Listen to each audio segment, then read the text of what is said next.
Hey everybody, it's Mr. Lynch. Here I am. I'm going to read to you again. We are going to read from Beverly Cleary's Runaway Ralph. We are going to be reading chapter 7 today, The Escape. Before I do, let's just do a little recap of chapter 6. Maybe you want to pause and think about it for a second before I remind you. That's a good activity. So we're going to think about what was happening.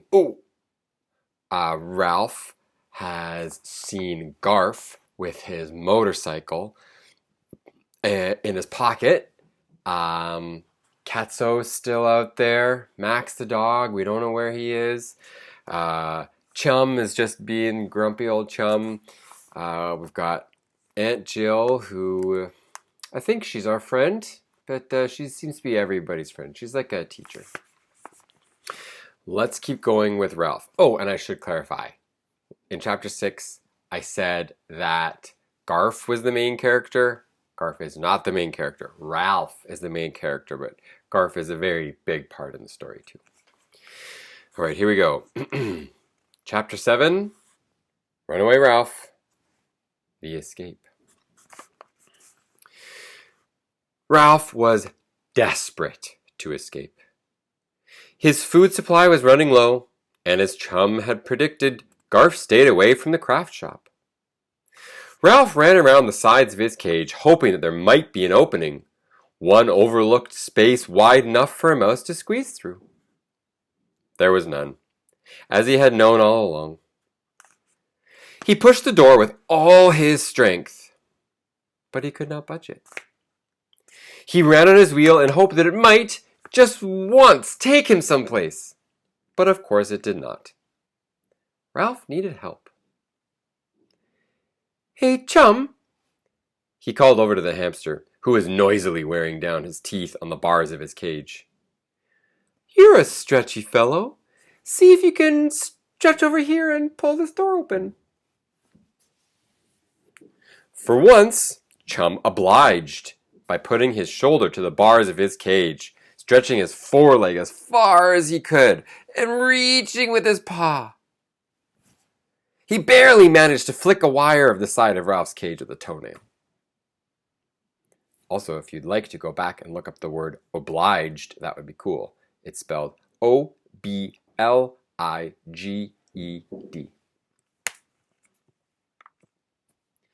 "There must be some way we can get out of here," said Ralph. "There's got to be." "Not for me," answered Chum. "I wouldn't leave if I could. I've lived in a cage all my life, and I'm too old to start scrounging. Besides, I rather enjoy trying to bite the hands that feed me." "I would rather scrounge than starve," said Ralph.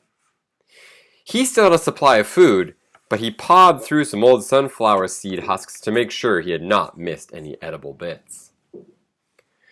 Over in the dining hall, campers, unaware that a mouse was soon to starve, sang with gusto.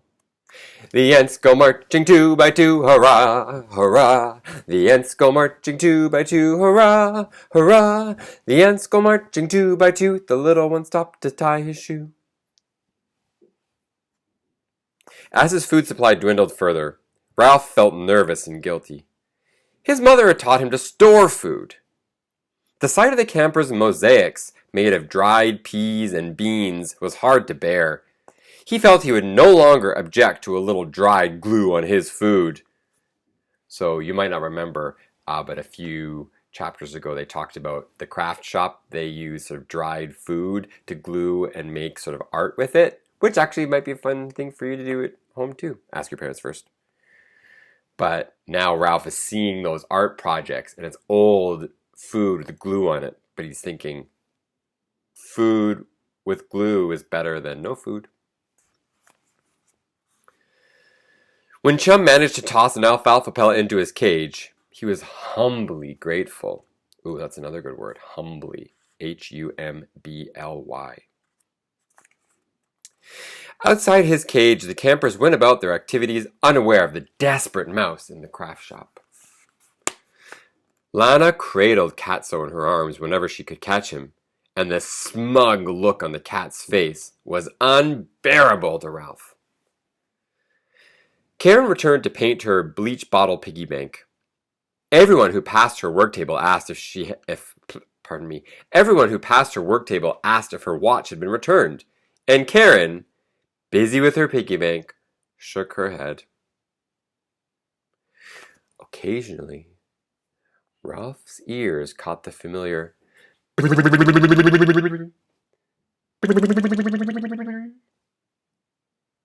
and he looked out to see Garf pushing his motorcycle across a bench or around the edge of a ping-pong table, as if he were lost in a dream of speed and danger.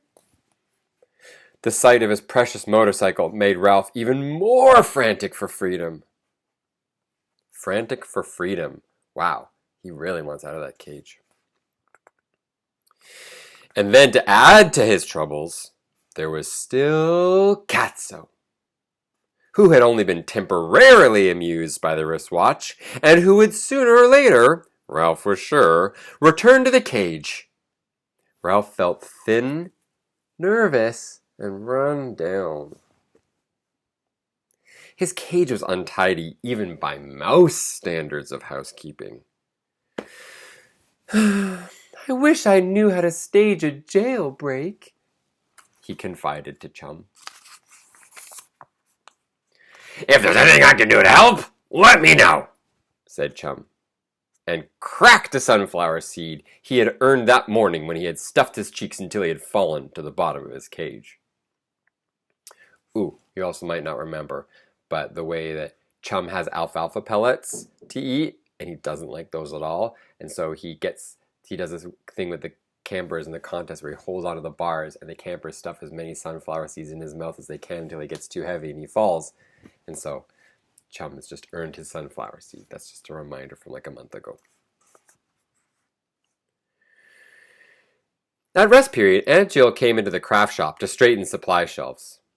Ralph watched as she sorted dried seeds, which looked delicious, as well as weeds and pine cones. As he watched, he saw a possibility of help. After all, Aunt Jill, unlike most, was kind to mice. Looking as small and as pitiful as possible, Ralph clung to the bars of his cage.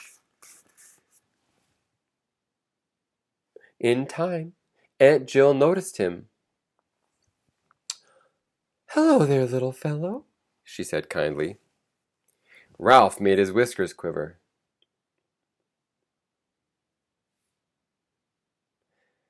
"Let me out of here," he said, quite sure the woman could not understand. Aunt Jill smiled when she heard the mouse squeak and offered him a sunflower seed, which he snatched and cracked so greedily that he forgot to look pitiful. Do you remember how the only people who can talk to Ralph are other people who can ride motorcycles? And obviously Aunt Jill doesn't ride a motorcycle. "My, but you're a hungry little fellow," remarked Aunt Jill, but she did not offer him another seed. Instead, when the camp awoke, she called to Garf, who came to the door of the craft shop, but did not enter. "Your mouse is hungry," said Aunt Jill. "Somebody else can feed him," said Garf. "He's your personal mouse," reminded Aunt Jill. "I didn't take the old watch," said Garf, "and I don't want to come in there." "Well, I'm sure you didn't take it," said Aunt Jill calmly. "But don't forget that you wanted to be the only one to feed your mouse. He's hungry, and his cage needs to be cleaned." Garf hesitated, but he entered the craft shop. And a while, Ralph scrambled around looking for a way out. He slid the bottom from the cage, changed the cedar shavings, and replaced it. He detached the water bottle, filled it at the sink, and was fastening to the cage when Aunt Jill went out, leaving the boy alone with the two animals. Here, at last, was the moment Ralph had been waiting for. "Say, Garf," he began. But the boy, not expecting a mouse to speak, appeared not to hear. Ralph was desperate. "Say, Garf!" he said at the top of his mouse voice. When Garf glanced at him, Ralph said as loud as he could, "Listen to me! You know that motorcycle you've been playing with? It's mine!" Garf stared at his mouse. "You're talking." He then said in an astonished whisper, "I don't believe it. You're talking." Ralph had spoken and Garf answered. They were both so excited they were speechless. Finally, Garf spoke again. "Go on, say something more." Ralph pulled himself together and remembered why speaking to Garf was urgent. He sputtered to show Garf what he meant. "That motorcycle, it's mine. That's the noise I make to run it." "You're joking!" Garf continued to stare at Ralph as if he could not believe what was happening. "No, I'm not," said Ralph. "I hid it under the bamboo leaves just before that cat pounced on me. I hid my crash helmet, too." "Your crash helmet?" Garf could not help laughing, which of course hurt Ralph's feelings. The boy pulled the motorcycle out of his pocket, studied it, and then studied Ralph. "It's the right size," he admitted. "If it's yours, where'd you get it?" "Back at the Mountain View Inn." "The Mountain View Inn?" Garf was surprised. "What were you doing there?" "It is my home," said Ralph with dignity. "A boy was a guest there, gave me the motorcycle." "No kidding." Sounded like Garf almost believed Ralph. "Let me out of here," pleaded Ralph. "I'll show you I can ride it." Garf looked as if he were tempted, but he almost said regretfully, "No, you might run away, and I want to keep you." "Oh, come on, Garf," coaxed Ralph. "Nope," said Garf. "And I've got to get out of here. Aunt Jill just left to give me a chance to return that watch, and I don't have it. I don't have it, and I don't know where it is." Ralph saw an opportunity for bargaining. "I do," he said. "I know where the watch is." "Where?" asked Garf. "Let me out and I'll tell you." "No," said Garf. "I'm going to take you home with me." "Your mother won't like it," said Ralph. "She'll make you get rid of me." He knew by the look on Garf's face that he had struck a sensitive spot, so he continued. "She will say, 'I am messy,' and she will say, 'I smell.'" Garf looked uncomfortable. "Let me out of here, and I'll show you where your watch is," persisted Ralph. Garf looked as if he might be tempted. He thought a while and said, "My mother might let me keep a mouse. It wouldn't hurt to ask. And I don't want to know where that watch is. If anyone saw me trying to return it, they would say I stole it, and I didn't." Ralph's hopes dwindled. "I know you didn't steal it," he said, "because I know who did." "Who?" Naturally, Garf was curious to know the name of the real thief. Ralph considered. Should he tell, or should he not tell? He decided that telling might convince Garth that he was trying to help him. "Catso," he said. "Catso the cat took it." Garth gave Ralph a look of disgust. "Now I know you're lying," he said. "What would a cat do with a watch?" Ralph was beginning to feel frantic. Pretend it's a mouse. Play with it. Toss it around. You know how cats do." Garth grinned. "For such a little fellow, you sure have a big imagination."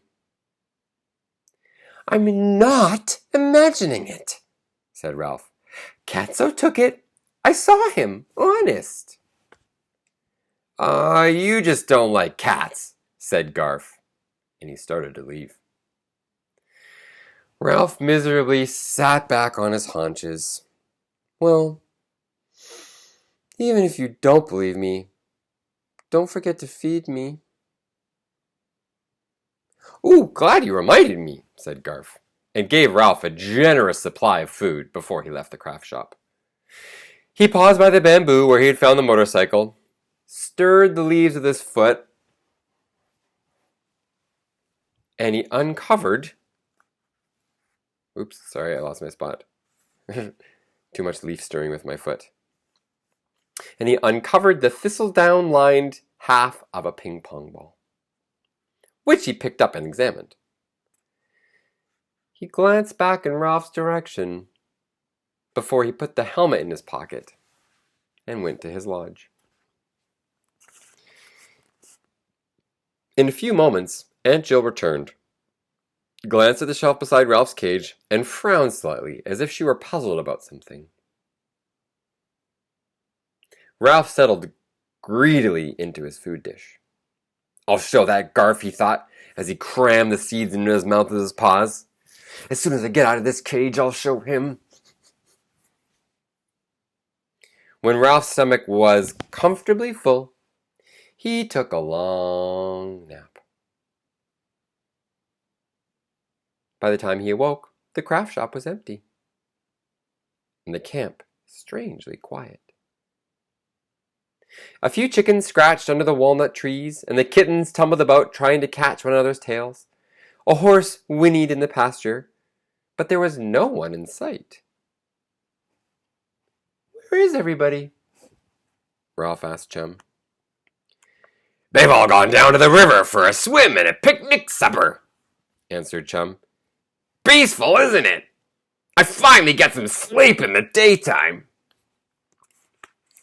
In the distance, Sam barked. Oh, there's Sam. And campers shouted and laughed. Ralph felt so stodgy from overeating that he went for a run on his wheel before he scuttled... That's a funny word. Before he scuttled around the edges of his cage. His search was futile. Another really good word. Futile. Futile.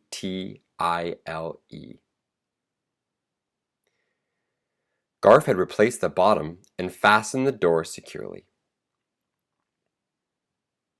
Suddenly, the hair along Ralph's spine began to tingle. Catso! Ralph huddled in the corner of his cage and tried to make himself invisible. Catso squeezed through the hole in the screen and landed with a soft thud on the workbench beneath Ralph's cage. Ralph squeezed himself into a tighter ball. He felt as if the beat of his heart was as loud as the tick of the missing watch. Why couldn't Sam stay home and guard the camp the way he's supposed to? This time there was no watch to distract Catso.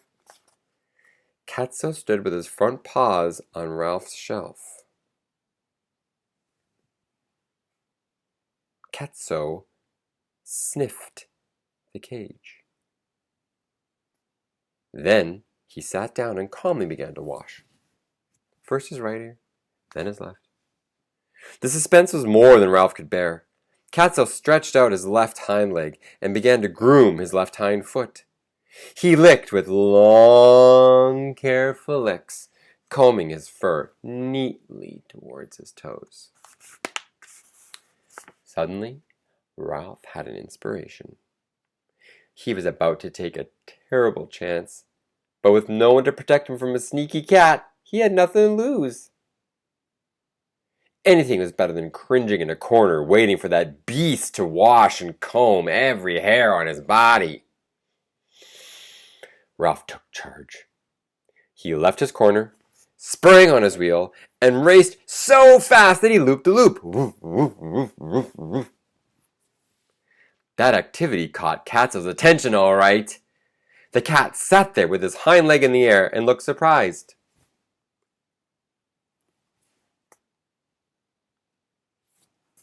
Ralph leapt off his wheel and faced Katso through his bars.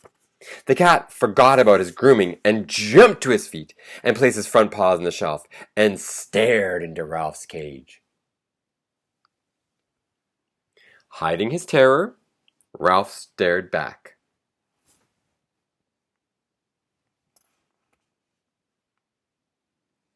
If there's one thing I can't stand, it's a disrespectful mouse, said Katso, and with a swipe of his paw sent the cage flying.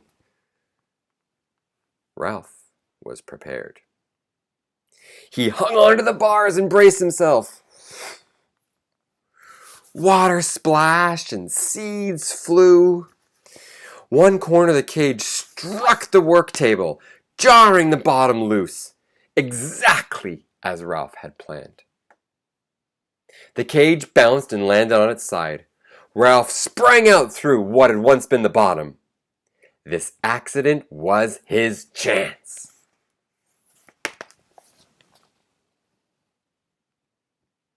There you can see all the craziness that's happening.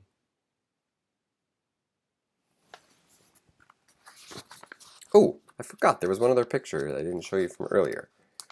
It was of Ralph looking sadly at Aunt Jill.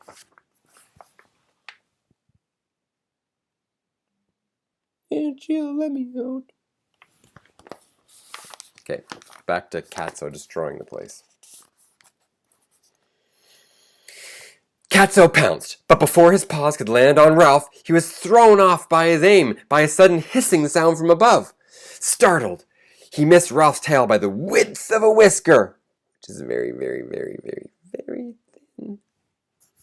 Ralph was startled too, but the unexpected noise did not prevent him from scrambling behind a jar of nails on the work table.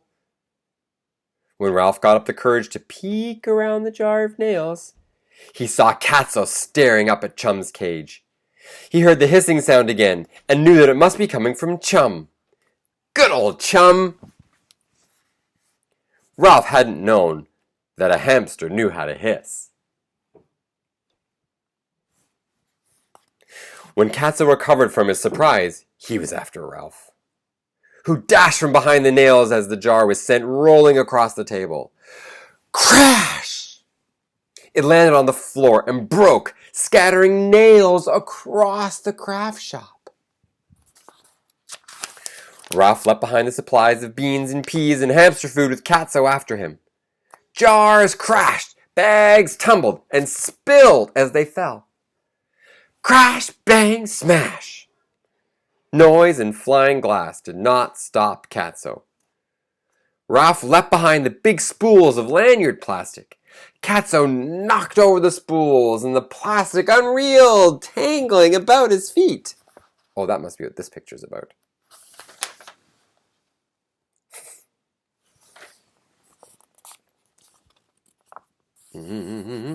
While Katso freed himself from the plastic, Ralph found behind the work table a slanting piece of wood that was a brace between the studs of rough walls and the craft shop. Ralph ran down the brace as Katso tried to squeeze his head between the table and the wall. He could get his head in the workspace, but not the rest of his body. He pulled back his head and tried to reach Ralph with his paw. Ralph, however, was too far down the brace. Next, Catso leapt to the floor and ran under the table. Ralph scurried up the brace so that he was above the table and beyond Catso's reaching paw.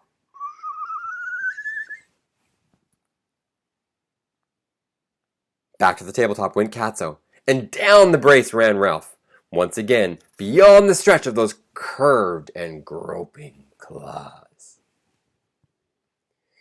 Frantic with frustration, the cat sprang from the table, while Ralph ran up the brace.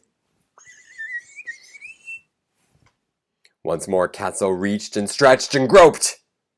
Ralph's courage and confidence had returned. He advanced within half an inch of Catso's longest reach. Catso tried, but couldn't stretch his fur leg any farther. Ralph sat down and said, "This could go on all day.